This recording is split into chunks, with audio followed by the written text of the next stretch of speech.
আবার আমার সাথে সব বাচ্চাদের হৃদ্যতা কিন্তু সমান না, দুই একটা আছে আমার নাম ধরেও ডাকে।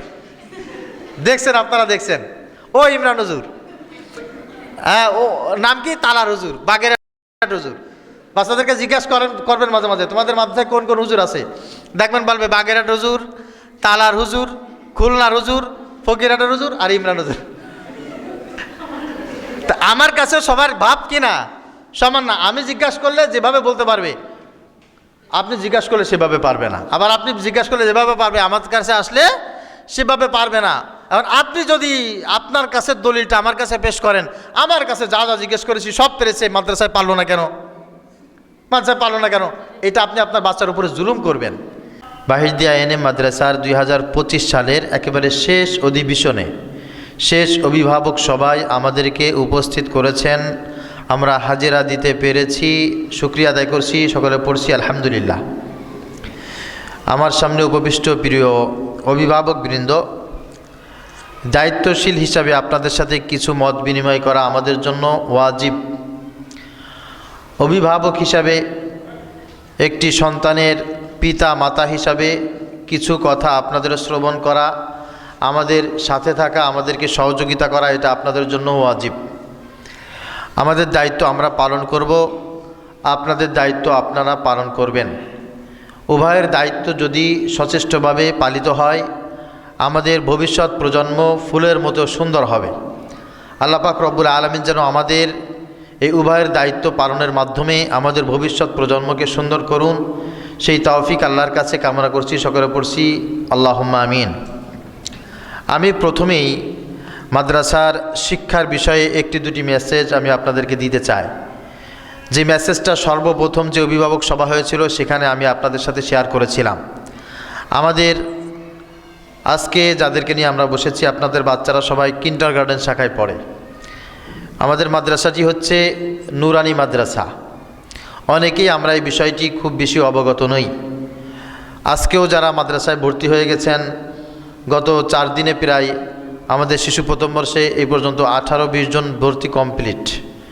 আমি মনে হয় 18 কমপ্লিট করে আসছি। এরপরে আরও যারা আছেন অফিসে কথা বলছেন। এদের ভিতরে বেশিরভাগ অভিভাবক, আমি বলছি যে পিলারের এই পাশে এসে আপনারা বসেন। আপনারা ওখানে বসবেন কেন? এই সামনের দিকে চলে আসেন। এই পিলারের মাঝখানে বসছে একজনে, পিলারের মাঝখানে বসছেন কেন? আর কাতার দিয়ে বসার দরকার নেই তো, কাতার ভেঙে বসেন। সবাইকে পিছনে যারা আছে বসতে সময় সুযোগ দেন। আপনারা এই কাতার ওটা সামনে আসেন, ওটা সামনে আসেন। আপনাদের কি এটা ক্লাস না? সামনে চলে আসেন, সামনে ফাঁকা ফাঁকা পূরণ করে বসেন আগে। ওই সামনে আসেন, সামনে আসেন। আপনারা সামনে আসেন, পিছনে সামনে আসেন।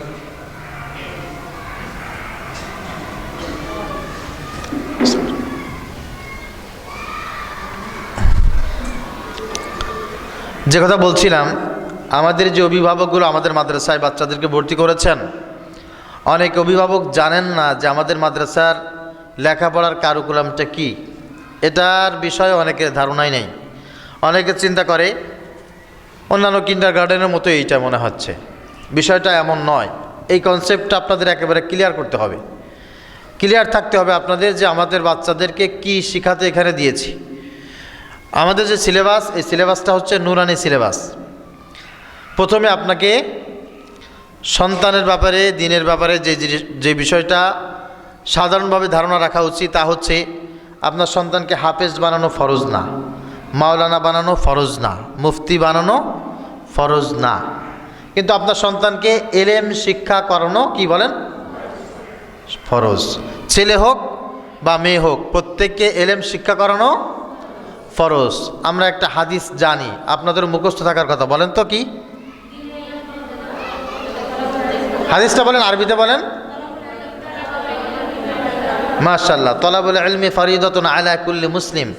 দ্বীনি ইলম তলব করা প্রত্যেক মুসলমানের উপর ফরজ। আমাদের দেশে বা অধিকাংশ জায়গায় যে মাদ্রাসাগুলি আছে, এই মাদ্রাসাগুলি হাফেজ বানায়, মাওলানা বানায়, মুফতি বানায় বা এগুলি পড়ায়।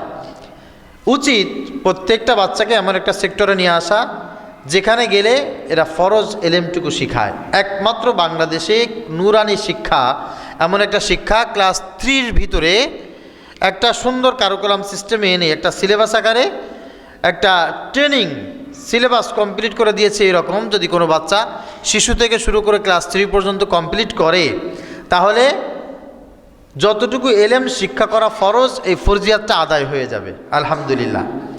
এই শিক্ষাটা কিন্তু আমি খুব সহজভাবে বলি, আমি নিজে আলিয়া মাদ্রাসার স্টুডেন্ট, কামেল পর্যন্ত পড়েছি।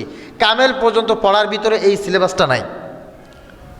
আমি চ্যালেঞ্জ করলাম, কারণ কামেল পর্যন্ত যারা পড়বে একেবারে মাস্টার্স পর্যন্ত এমন একটা সিলেবাস আছে কি সহি শুদ্ধ করে কোরআন শরীফ পড়া? বলেন।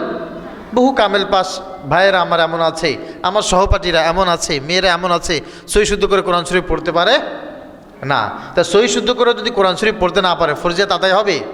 নামাজের ভিতরে সহি শুদ্ধ করে কোরআন শরীফ পড়া কি ফরজ? তো ফরজ যদি আদায় না হয় তার নামাজ হবে কেমনি? নুরানি যদি কোনো বাচ্চা ক্লাস 3 পর্যন্ত কমপ্লিট করে, তাহলে সহি শুদ্ধভাবে কোরআন শিক্ষা তার জন্য আলহামদুলিল্লাহ 100% কমপ্লিট হয়ে যাবে, পরিপূর্ণ হয়ে যাবে। এই জন্য নুরানি শিক্ষাটা এমন একটা শিক্ষা, একটা বাচ্চার পারিবারিক জীবনে, সামাজিক জীবনে, রাষ্ট্রীয় জীবনে মিনাল মাহদি ইলাল লাহাদ, একেবারে জন্ম থেকে মৃত্যু পর্যন্ত যতটুকু এলেম শিক্ষা করা ফরজ, সেই ফরজ এলেমটুকু ক্লাস 3 পর্যন্ত নুরানিতে যদি কোনো বাচ্চা পড়ে, আলহামদুলিল্লাহ তার ফরজ আদা হয়ে যায় আলহামদুলিল্লাহ। আমি হরফ করে বলতে পারি, কামেল পাস করা একটা ছেলে, আমি কামেল পাসের উদাহরণটা দিচ্ছি, কেউ আবার ওইটাকে ছোট মনে করেন না। আবশ্যক না থাকার কারণে যেটা হয়, আমাদের বাচ্চাদের যে কয়টা দোয়া মুখস্থ থাকে, কয়টা দোয়া বলেন তো? 60টার মতো দোয়া মুখস্থ থাকে, 60টা হাদিস মুখস্থ থাকে। আমাদের বাচ্চাদের সহি শুদ্ধ করে যে দোয়াগুলি মুখস্থ থাকে, বহু আলেমের এতগুলো দোয়া মুখস্থ থাকে দৈনন্দিন জীবনে। যে মাসআলাগুলো মুখস্থ থাকে, নামাজের বাহিরে ভিতরে যে ফরজ, নামাজের 60টি মাসআলা যেগুলি আমাদের বাচ্চারা একেবারে ঠুটস্থ মুখস্থ থাকে, বহু আলেমেরও এতগুলো মুখস্থ থাকে না। আর এই মাসালাগুলো শিক্ষা করা ফরজ, কারণ নামাজের মাসালা যদি শিক্ষা না করতে পারে নামাজ কীভাবে পড়বে? এই জন্য নুরানি শিক্ষাটা গতানুগতিক কোনো কিন্ডারগার্টেনের মতো নয়, কোনো ক্যাডেটের মতো নয়, অন্য কোনো ইবতেদায়ী শাখার মতো নয়। এটা একটা স্বতন্ত্র শিক্ষা, ক্লাস 3 পর্যন্ত একটা সিলেবাস দেওয়া। যদি কোনো বাচ্চা ক্লাস 3 পর্যন্ত পড়ে আলহামদুলিল্লাহ, আর কোনো দিন এক্সট্রা মক্তবে গিয়ে এক্সট্রা কোনো টিউটর রেখে ধর্মীয় কোনো শিক্ষা লাগবে না। উচ্চ শিক্ষার জন্য যদি কোনো টার্গেট থাকে সেটা ভিন্ন কথা। এখান তো যতটুকু দরকার প্রাথমিক পর্যায়ে এখান থেকে আলহামদুলিল্লাহ একটা বাচ্চা পেয়ে যাবে। পাশাপাশি বাংলা আছে, অঙ্ক আছে, ইংরেজি আছে, সাধারণ জ্ঞান আছে, এটা যতটুকু দরকারের সাথে সাথে স্কুল থেকে যে কোনো বাংলা একাডেমিক শিক্ষার চাইতে আলহামদুলিল্লাহ খুব মজবুত সহকারে তারা পড়তে পারে। আমি আশা করি সংক্ষিপ্তভাবে নুরানির টার্গেটটা বা বিষয়বস্তু সম্পর্কে আপনারা বুঝতে পেরেছেন। ক্লিয়ার? তাহলে আপনারা যদি এখন আমাদের সাথে কম্পেয়ার করেন, অমুক কিন্ডারগার্টেনে এই আছে, ওই আছে, তা আছে, আপনাদের এখানে সেই জিনিসটা নেই কেন? তাহলে উত্তর তো আমাদের এখানে যা আছে শত শত হাজার হাজার কিন্ডারগার্টেনে তা নেই কেন? আমাদের একটা ক্লাস 2-র বাচ্চা সূরা ইয়াসিন শরীফ মুখস্থ আছে না নাই? কথা বলেন। তাহলে অন্য জায়গায় নেই কেন? আমাদের সূরা ইয়াসিন শুধু কি মুখস্থ বলতে পারে নাকি লিখতেও পারে? লিখতেও পারে। তাহলে অন্য জায়গায় নেই কেন? অন্য জায়গায় নেই কেন? উত্তর একটাই, এটা নুরানি। নুরানির ভিতরে যা আছে কোনো শিক্ষায় এত সুষমভাবে সাজানো গোছানো এমনটা কখনো পাবেন না। আর একটা হচ্ছে যে আপনার বাচ্চারা আপনি নিয়াত করেছেন যে আপনি হাফেজি পড়াবেন, ওয়েলকাম। আপনার বাচ্চাকে আপনি মৌলানা পড়াবেন, আলহামদুলিল্লাহ। আপনার বাচ্চাকে ডাক্তার ইঞ্জিনিয়ার বানাবেন, আলহামদুলিল্লাহ, কোনো সমস্যা নেই তো। এখান থেকে ক্লাস 3 পড়ে আপনি আপনার বাচ্চাকে আপনার লাইন মতো দিয়ে যাবেন। আজকেও একটু আগেও কয়েকজন বলতেছিল এটা ক্লাস 5 পর্যন্ত হলে ভালো হতো, এ পর্যন্ত হলে ভালো হতো, তা হতো। আমি কি দেখেন 5 পর্যন্ত তো অনেক মাদ্রাসা আছে না আমাদের আশেপাশে? বহু মাদ্রাসা আছে ক্লাস 5 পর্যন্ত পড়ায়, বা তার উপর পর্যন্ত আছে, স্কুল আছে। আমরা চাই আমাদের বাচ্চাগুলো ওখানে ওখানে যে সব সেকশনগুলো আবাদ করে ফেলুক, আবাদ করুক। আমরা যা দিচ্ছি তা তো কেউ দিতে পারছে না। খুব আনন্দের সাথে বলছি আপনাদেরকে, আমাদের এখানে সবচাইতে বড় আলিয়া মাদ্রাসা হচ্ছে ফকিরাত কারামতিয়া ফাজিল মাদ্রাসা। আপনারা জানলে অবাক হবেন, গত 1 সপ্তাহ আগে সাবেক অধ্যক্ষ মাওলানা ইউনুস সাহেব জানেন আপনারা অনেকে, উনি এখানে নিজে আসছেন, রাতের বেলা আসছেন, এসে অনেক পরামর্শ আমাদের কাছে চাইছেন, আমাদের বাচ্চাদের সাথে কুশল বিনিময় করছে। আমার তালবে আলিম সাক্ষী আছে, সবার সাথে এখানে বসে কুশল বিনিময় করছেন। তার টার্গেট হচ্ছে তিনি ওই মানে মাদ্রাসাটা তো কামেল হবে সেটা তিনি চান, তার পাশাপাশি ওই মাদ্রাসাটা যেন একটা নুরানি শাখা থাকে এবং ওই নুরানি শাখাটা যেন আমি পরিচালনা করি, এই জন্য উনি আমার কাছে আন্তরিকভাবে রিকোয়েস্ট করে গেছেন। কথা বুঝতে পেরেছেন? ওনার ওই মাদ্রাসায় ফাজিল পর্যন্ত আছে, তাতে ওনাদের টার্গেট পূর্ণ হচ্ছে না। ওনার ইচ্ছা এখন যে আমাদের এখানে যে সিলেবাস আছে নুরানি যা আছে এইটা যেন ওখানে চালু হয় এবং সেটা যেন আমি নিগরানি করি। উনি আমার কাছে হাতে ধরে খুব অনুনয় বিনয় করে অনুরোধ করে গেছেন। আমি বলেছি চেষ্টা করব, তবে সব মাটিতে সব ফসল হয় না, এটা কিন্তু আপনাকে বুঝে নিতে হবে। সব মাটিতে সব ফসল হয় না। আমাদের পার্শ্ববর্তী সামন্তসোনা দারুস সুন্নাত আলিম মাদ্রাসা, এই মাদ্রাসার প্রিন্সিপাল সাহেব এবং অন্যান্য শিক্ষক যারা আছেন ম্যাক্সিমাম, মানে আমাদের সৌভাগ্য যে আমাদের দাওয়াত করা লাগে না, এছাড়াই তারা আমাদেরকে আলহামদুলিল্লাহ মূল্যায়ন করেন।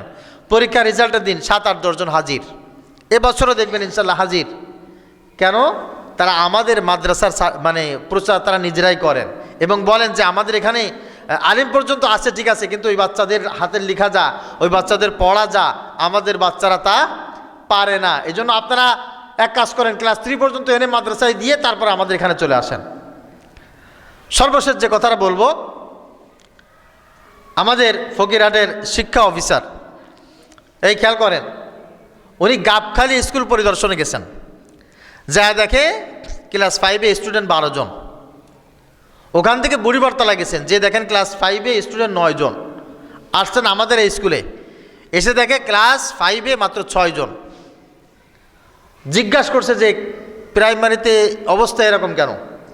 আপনাদের লক্ষ লক্ষ টাকা বেতন দিচ্ছে সরকার, অবস্থা এরকম কেন? তাদের সকলের একটাই অভিযোগ, বাচ্চারা সব এনএম মাদ্রাসায় যায়, সব এনএম মাদ্রাসায় যায়। এখন উনি এই কথা সব জায়গায় শুনছে, শোনার পরে উনি কইছে কি আর কোনো স্কুলে পরিদর্শন যাব না, আগে এনএম মাদ্রাসায় যাব। নাম্বার জোগাড় করে আমাকে ফোন দিছে, স্যার আপনি কি আছেন? আমি বলছি হ্যাঁ আমি আছি। উনি মাদ্রাসায় আসছেন, এসে বলতেছে যে আপনার মাদ্রাসায় স্টুডেন্ট কত? আমি বলছি কত, 347-48 জন হবে। তো বলছে আপনার এখানে কোন ক্লাস পর্যন্ত? আমি কি ক্লাস 3? ক্লাস 3 পর্যন্ত এত স্টুডেন্ট? আমি বলছি জি। বলছে আপনাদের সিলেবাসগুলো দেখতে পারি? আমি কি অবশ্যই দেখতে পারেন, বই যা আছে সব ওনার সামনে দিছি। আমি সমস্যাটা কি আপনার? চা দিলাম, নাস্তা দিলাম, কথা বলতে বলতে উনি খুব খুশি হয়েছেন। হওয়ার পরে উনি আমাদের কার্যক্রমগুলো দেখছেন, আমাদের ক্লাসগুলো ঘুরে দেখছেন, দেখার পরে বলতেছে যে আমরা প্রাইমারিতে এত বরাদ্দ করি, এত সময় দিই, শ্রম দিই, বেতন দিই, ট্রেনিং দিই, এরপরে আমাদের প্রাইমারিতে স্টুডেন্ট নেই, আপনার এখানে আছে, কারণটা কি? আমাকে এই বিষয়ে একটু পরামর্শ দিবেন। আমি ওনাকে একটা মাত্র কথা বলেছি যে একটা জায়গায় সমস্যা, তা হচ্ছে আপনাদের শিক্ষকরা পড়ায় না, আমাদের শিক্ষকরা পড়ায়। প্রাইমারিতে যে সিলেবাস আছে ওই সিলেবাসটা যদি শিক্ষকরা মানে পারফেক্টলি ওখানে প্রয়োগ করে, তাহলে বাচ্চারা অনেক কিছু শিখতে পারবে না। এখন কি শিক্ষকরা পড়ায় না। মহিলারা যে কটা আছে বাচ্চাটা কোলে করে নিয়ে আসে, ছোট করে কষ্ট পাবে। আলহামদুলিল্লাহ, আমি কাউকে ছোট করে বলতে চাচ্ছি না, আমাদের সময় তো ম্যাডামরা ছিলেন, আমরা যখন প্রাইমারিতে পড়েছি, কিন্তু এতটা আলখেল্লা ছিল না। মোবাইল একটা চালায় দিয়া কয়েকজনে মিলে গল্প টল্প করে বাড়ি চলে যেত। আমাদের বাচ্চাদের ভবিষ্যৎ নষ্ট হচ্ছে এতে। আমরা চাই প্রাইমারিগুলো থাকুক। যদি প্রাইমারি আমরা বন্ধ করতে চাইতাম তাহলে তো আমরা ক্লাস 5 এখানে খুলতে পারতাম। আমরা প্রাইমারিগুলো বন্ধ হোক তা চাই না, আমরা চাই প্রাইমারিগুলো থাকুক, কিন্তু শিক্ষকরা পড়াক, শিক্ষকরা সময় দিক, বাচ্চাদেরকে গঠন করুক। তখন এই কথাটা বলার পর উনি বলছেন যে স্যার আমি আপনার কথায় 100% একমত, যে আসলেই আমাদের শিক্ষকরা পড়ায় না। আমাদের শিক্ষকরা যদি পড়াইতো আমাদের শিক্ষকগুলো আলো উন্নত হতো। প্রিয় অভিভাবকবৃন্দ, এজন্য আমি আপনাদেরকে এই কথাগুলো বলছি এই কারণে, আপনারা আপনাদের বাচ্চাদেরকে এই মাদ্রাসায় বা নুরানি সেক্টরে ভর্তি করে আপনাদের কি লাভ হয়েছে না লস হয়েছে? আলহামদুলিল্লাহ। এতটুকু বোঝাবার জন্য বা এতটুকু আশ্বস্ত করার জন্য আমি এই কথাগুলো আপনাদেরকে বলেছি। সংকীর্ণ মনে হওয়ার কোনো কারণ নেই। আপনাদের বাচ্চারা নিঃসন্দেহে প্রাইমারিতে যা পড়ে একটা বাচ্চা, আলিয়া মাদ্রাসায় যা পড়ে, অন্যান্য কিন্ডারগার্টেনে যা পড়ে, তার চাইতে আলহামদুলিল্লাহ নুরানিতে অবশ্যই ভালো পড়ে। তারপরে আমাদের কিছু ঘাটতি তো অবশ্যই আছে, সেই ঘাটতিগুলোর কথা সামনে বলবো ইনশাআল্লাহ। আপনাদের বাচ্চারা কি পেয়েছে এখান থেকে একটা বছরে?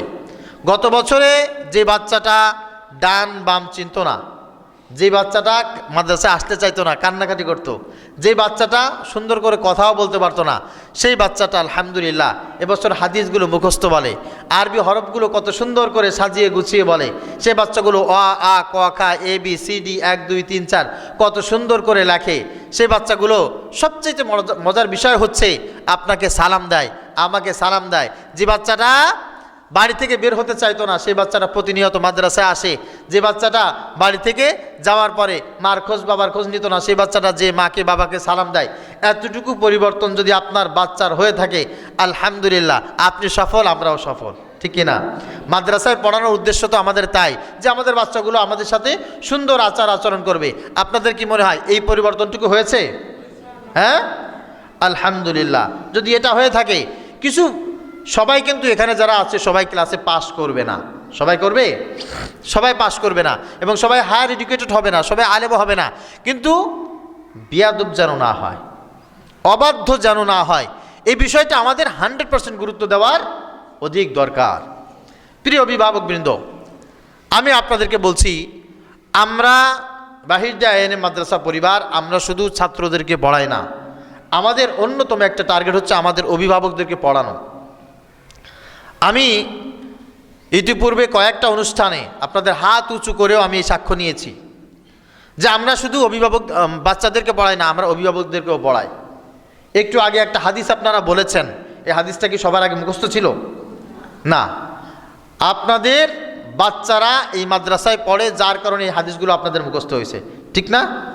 1 নম্বর হাদিস সবার মুখস্থ আছে না? হ্যাঁ, কার কার মুখস্থ আছে দেখি 1 নম্বর হাদিস? আলহামদুলিল্লাহ, হাত নামান। এটা আপনাদের বাচ্চারা যদি নুরানি মাদ্রাসায় না পড়তো, এই 1 নম্বর হাদিস আপনাদের সকলের মুখস্থ থাকতো না। এজন্য আমাদের টার্গেট হচ্ছে শুধু আমরা নুরানির বাচ্চাদেরকে না, এর সাথে সাথে বাচ্চাদের সাথে সাথে বাচ্চাদের মাকেও পড়ায়, বাচ্চাদের বাবাকেও পড়ায়। এছাড়াও আলহামদুলিল্লাহ এক্সট্রা আমাদের এখানে কিছু সার্ভিস আছে। তা হচ্ছে মহিলাদের জন্য আলাদা একটা ঘর আছে, ওখানে পরিবেশ যেভাবে পেরেছি গরিবানা হালতে মহিলাদেরকে ওখানে বসার ব্যবস্থা করেছি। ওখানে একটু নামাজ, তালিম, দুয়া, দুরুদ এগুলো শেখানো হয় কি হয় না? বিশেষ বিশেষ সময় আমাদের মাদ্রাসায় মাসে 1 দিন বা 2 মাসে 1 দিন একজন আলেমকে দাওয়াত করে এনে আমরা মহিলাদের উদ্দেশ্যে বিশেষ করে কিছু নসিহাত, কিছু তালিম এগুলো আমরা দিয়ে থাকি। ফলাফল কি? ফলাফল হচ্ছে আপনার বাচ্চাকে আপনি রাবিয়া বসরি বানাইতে চান, আপনার বাচ্চাকে হাসান বসরি বানাইতে চান, আর আপনি খাদিজা আয়েশার মতো হবেন না, এটা তো হতে পারে না। আপনি আজীবনে কোনোদিন পর্দা করবেন না, নামাজ পড়বেন না, হ্যাঁ, ভদ্রতা শিখবেন না, আল্লাহওয়ালা হওয়ার চেষ্টা করবেন না, আপনি আপনার সন্তানকে দিনদার একেবারে খাস আল্লাহর ওলি বানানোর চেষ্টা করবেন, এই আশা করাও ঠিক না, ঠিক কি না? এই আশা করাও ঠিক না। এই জন্য আমাদের টার্গেট যে সন্তানগুলোকে যারা ভালোবেসে মাদ্রাসায় দিয়েছে এনারাও যেন নামাজি হয়ে যায়। এনারা যদি কেউ বেনামাজি থাকে, সেই বেনামাজির অভ্যাস যেন বাদ দিয়ে এরা যেন ভালো হয়ে যায়। এর জন্য আমরাও কিন্তু সেই সার্ভিসটা আলহামদুলিল্লাহ আমরা দেওয়ার চেষ্টা করেছি, কতটুকু পেরেছি জানি না। প্রসঙ্গক্রমে আপনাদেরকে আবারও দাওয়াত দিচ্ছি, আগামী শুক্রবার সকাল 10টায় আমাদের মাদ্রাসায় পুরুষ মহিলা সকলের জন্য আয়োজন থাকবে। দোতলায় মহিলারা থাকবে, নিচতলায় পুরুষেরা থাকবে। সকাল 10টা থেকে তালিম শুরু হবে, 10টা থেকে তালিম শুরু থাকবে। সবার জন্য খাসভাবে মেহমানদারির ব্যবস্থা থাকবে ইনশাআল্লাহ। ইনশাআল্লাহ বলেন, সবার জন্য মেহমানদারির ব্যবস্থা থাকবে। আপনারা সকলেই আসবেন, এই বছরের শেষ তালিম হবে এটা। আপনারা সকলে আসবেন এবং অন্যান্য মা বোনেরা যারা আছে, আপনার প্রতিবেশী যারা আছে, আপনার অধীনস্থ পরিবারের যারা আছে সবাইকে দাওয়াত দিয়ে নিয়ে আসবেন। আল্লাহ পাক রব্বুল আলামিন তৌফিক দান করুক, কবুল করুক, সকলে পড়ি আল্লাহুম্মা আমিন। প্রিয় অভিভাবকবৃন্দ, আপনাদের অনেক অভিযোগ আছে, অনেক অভিযোগ আমরা শুনেছি। আজকেরাও ইনশাল্লাহ খাস করে কিছু অভিযোগের কথা আমরা শুনবো ইনশাল্লাহ, পরামর্শও আছে। তবে এক্ষেত্রে আমি সর্বপ্রথম আমার দুর্বলতা প্রকাশ করছি যে একটা মাদ্রাসা পরিচালনা করার জন্য যেভাবে সময় শ্রম দেওয়ার দরকার হয়তোবা আমি সেইভাবে পারি না। আমাদের শিক্ষক মণ্ডলী যারা আছেন তাদের কিছু ঘাটতি থাকতে পারে, তারা হয়তোবা কোনো না কোনো ক্ষেত্রে অলসতা করতে পারে। তারপরেও আমরা মনে করি যে আমাদের আন্তরিকতার কোনো ঘাটতি নাই। আলহামদুলিল্লাহ স্বতঃস্ফূর্তভাবে আন্তরিকতার সাথে আমরা আমাদের বাচ্চাগুলোকে পড়াইতে চাই, আমরা পড়াইতে পারতেছি আলহামদুলিল্লাহ। এটার একটা বহিঃপ্রকাশও আমরা ইতিমধ্যে দেখিয়েছি বা আপনারা দেখতে পেরেছেন। গ্রামের ভিতরে একেবারে বাঁশবাগানের ভিতরে এখানে বসে এতগুলো বাচ্চারা আসে। আমাদের মাদ্রাসার তেমন কোনো সাইনবোর্ডও নাই, আমাদের মাদ্রাসার বিলবোর্ড প্যানা এগুলোও নাই। যারা আসে লেখাপড়া শেখার জন্য, লেখাপড়াকে কেন্দ্র করে যারা এখানে আসে, আলহামদুলিল্লাহ কিছু পায়, সেই জন্য তো তারা আসে, ঠিক কি না? তো আমাদের কাজ হচ্ছে বাচ্চাগুলোকে পড়ানো, বাচ্চাগুলির যেগুলো প্রয়োজন সেইগুলো বাচ্চাদেরকে দেওয়া, এগুলো হচ্ছে আমাদের কাজ। আমাদের 1 নাম্বার হচ্ছে বাচ্চাদেরকে ইলম দেওয়া, 2 নাম্বার হচ্ছে আমল দেওয়া। মান আলিমা ওয়া আমিলা ফাহুয়া আলিম। জ্ঞানীকে, যে জানে এবং মানে, কথা বুঝবেন, যে জানে এবং মানে সে হচ্ছে আলেম। তো যদি শুধু জানলেই আলেম হতো তাহলে ইবলিস শয়তানের চাইতে বড় আলেম তো কেউ ছিল না। 104খানা আসমানি কিতাব কিন্তু ইবলিসের মুখস্থ কিনা? 104খানা আসমানি কিতাব ইবলিসের মুখস্থ। ইবলিসকে কেউ আলেম বলবে? একটা কিতাব মুখস্থ, শুধুমাত্র কোরআন শরীফ। কোরআন শরীফ মুখস্থ করেছে এবং কোরআন শরীফ সে মানে, সেই ব্যক্তিকে মানুষ কি বলবে? আলেম বলবে। আমাদের টার্গেট তাই। অনেকের টার্গেটটা এই বিষয় নেই। এই জন্য দেখবেন যে মাদ্রাসায় পড়ে, নামাজের খবর নাই, টুপির খবর নাই, আমলের খবর নাই, ইখলাসের খবর নাই, তাকওয়ার খবর নাই, অথচ সে মহাজ্ঞানী বা সে বড় আলেম দাবি করে, সে অনেক কিছু দাবি করতে পারে, কিন্তু আমাদের টার্গেট এরকম না। আমাদের টার্গেট হচ্ছে একটা বাচ্চা আমাদের মাদ্রাসায় পড়বে, আদব আখলাকও শিখবে, সে বাচ্চা এলেমও শিখবে। এই জন্য আমরা অনেক সময় বাচ্চাদের, বিশেষ করে মেয়েদের হেজাব না থাকলে তাদেরকে আমরা বকা দেই, তাদেরকে শাসন করি। আমাদের ছোট বাচ্চাদের মাথায় টুপি না থাকলে আমরা তাকে বকা দিই, তাকে শাসন করার চেষ্টা করি। মাদ্রাসায় পাঞ্জাবি না থাকলে তাকে আমরা বকা দেওয়ার চেষ্টা করি। ড্রেস না থাকলে তাদেরকে আমরা শাসন করি বা তাকে ড্রেসের জন্য আমরা তাকিদ করি। এই বিষয়টা এরকম নয় যে তাদেরকে আমরা অপছন্দ করি, ঘৃণা করি।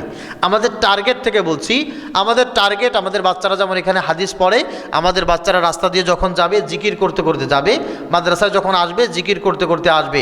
আমাদের বাচ্চারা যখন বাড়ি যাবে, যাওয়ার পরে বাজারে যখন যাবে, তখন তার মেয়ে হলে মাথায় হিজাব থাকবে, ছেলে হলে টুপি থাকবে, পাঞ্জাবি থাকবে। এটা আমাদের টার্গেট। আমাদের বাচ্চারা যখন কোথাও বেড়াইতে যাবে তখন সুন্নাতি পোশাক থাকবে। যেখানে বেড়াতে যাবে ওখানে গিয়ে মানুষকে সালাম দেবে, ওখানে গিয়ে সবার সাথে নামাজ আদায় করবে। এটা আমাদের টার্গেট। এই জন্য আমরা অনেক সময় বাচ্চাদেরকে বেশ কিছু কথা বলে থাকি। অনেক ক্ষেত্রে অনেক অভিভাবকদের এইগুলো পছন্দ নয়। এখান থেকে মাদ্রাসা থেকে বের করে নিয়ে যায়, যেতে যেতে দেখি গরম লাগছে সেজন্য পাঞ্জাবি নেয়, যেতে যেতে দেখি মাথায় হিজাব নাই। তো এটার ক্ষেত্রে আপনাদেরও কিন্তু একটা জিনিস মাথায় রাখা উচিত যে আপনাদের বাচ্চাদের এখন হচ্ছে ট্রেনিংয়ের সময়। ট্রেনিং সেন্টারে যখন মানুষ থাকে কষ্ট বেশি করে না কম করে? বেশি করে। এখন হচ্ছে আমাদের বাচ্চাদেরকে ট্রেনিং দিচ্ছি, আমরা প্র্যাকটিস করছি। প্র্যাকটিস করতে করতে করতে করতে practice makes a man perfect. এক সময় দেখবেন ও পারফেক্ট হয়ে যাবে। ওর জন্য টুপিটাই ওর কাছে ভালো লাগবে, হিজাবটাই ওর কাছে ভালো লাগবে। আপনারা কি চান যে আপনার বাচ্চা ভবিষ্যতে টুপি ছাড়া জীবনটা স্বাচ্ছন্দ্যে বেছে নিক, হিজাব ছাড়া জীবনটা স্বাচ্ছন্দ্যে বেছে নিক, আর এটা তার জন্য কল্যাণকর হবে? এটা কি আপনারা চান? না, আমরা চাই না। এই জন্য আমরা এখানে অতিরিক্ত কিছু কথা বলি। এর জন্য আমাদের অনেক অভিভাবক আমাদের পরে রাগও করে। আরেকটা বিষয় হচ্ছে যে আমরা অভিভাবকদেরকেও প্রথমে 1-2 মাস ছাড় দিলেও পরবর্তীতে তাদের সাথে অনেক সময় খারাপ ব্যবহার করতে আমরা বাধ্য হই। এখনও কেন আপনি আপনার বাচ্চাকে নিয়ে ক্লাসে বসে থাকবেন? প্রথমে একটা বাচ্চা ভর্তি হয়েছে, কান্নাকাটি করে, আলহামদুলিল্লাহ মা তার পাশে বসেছিল, 1 ঘন্টা বসায় রেখে পরে এসে আলাদা বিশ্রাম নিয়েছে, আলাদা তাকে কিছুটা অভ্যাস করেছে, করাতে করাতে করাতে করাতে আলহামদুলিল্লাহ সেই বাচ্চাটা এখন বড় হয়েছে, বাচ্চাটা এখন পারফেক্ট হয়ে গেছে। এখন আপনার বাচ্চা ছোট, এটা তো আমরা জানি, তারপরেও আপনার বাচ্চাটার খাতা ও যেন নিজে বের করতে পারে, ও যেন নিজের বইটা নিজে খুঁজে বের করে শিক্ষককে দেখাইতে পারে, ওখান থেকে আবার নিতে পারে। এটা আপনি আপনার বাচ্চাকে দিয়ে করাবেন। তা না করে আপনি যদি ক্লাসে বসে থাকেন আর আপনি যদি ক্লাসে বাচ্চাকে এই হেল্পটা এখনও পর্যন্ত করতে থাকেন, তাহলে আপনার বাচ্চাটা শিখবে কবে? আপনার বাচ্চাকে আপনি শিখাবেন না, ও তো ভুল করবে। ওই ভুল করবে, ভুল করতে করতে করতে করতে কিন্তু ও শিখবে। কারণ ও তো এখন শিশু না, শিশু অবস্থায় যা করার ও তাই করবে। গত বছর আমাদের উদ্বোধনের সবকের দিন আমাদের খুলনার পীর সাহেব হুজুর মাওলানা মুফতি নুরুল আমিন সাহেব হুজুর দামাত বারকাতুহুম আলিয়া হুজুর আসছিলেন। তো বাচ্চারা উদ্বোধনের সবক, বছরের প্রথম সবকটা একজন আল্লাহর ওলিকে দিয়ে, ভালো একজন আলেমকে দিয়ে আমরা শুরু করি, যেন আল্লাহ পাক রব্বুল আলামিনের ভিতরে বরকত দেন। তা বাচ্চারা বসে আছে, দুষ্টমি করে। এই কারণে শিক্ষকরা সব লাঠি নিয়ে দাঁড়ায় আছে চতুর্দিকে। হুজুর তখন ধমক দিয়ে একটা কথা বললেন, এই মিয়া বসেন। এরা যদি দুষ্টমি না করবে, এরা যদি বই খাতা না ছিঁড়বে, এরা যদি একজন আরেকজনকে গুতা না দিবে, তাহলে এরা বাচ্চা হলো কেমনে? বাচ্চা হলো কেমনি? আপনি আপনার মেধা তো এর উপরে চাপাই দিতে পারেন না। এর বয়সটা হচ্ছে এখন দৌড়াদৌড়ি করবে, কিল দিবে, হ্যাঁ, শুয়ে পড়বে, এর খেলাধুলা হচ্ছে এইটা। এই বিরতিটা আপনি নষ্ট করেন কেন? এখন লাঠি দেখানোর সময়, লাঠি দেখায় ওকে এখন আপনি চুপ করে রাখবেন কেন?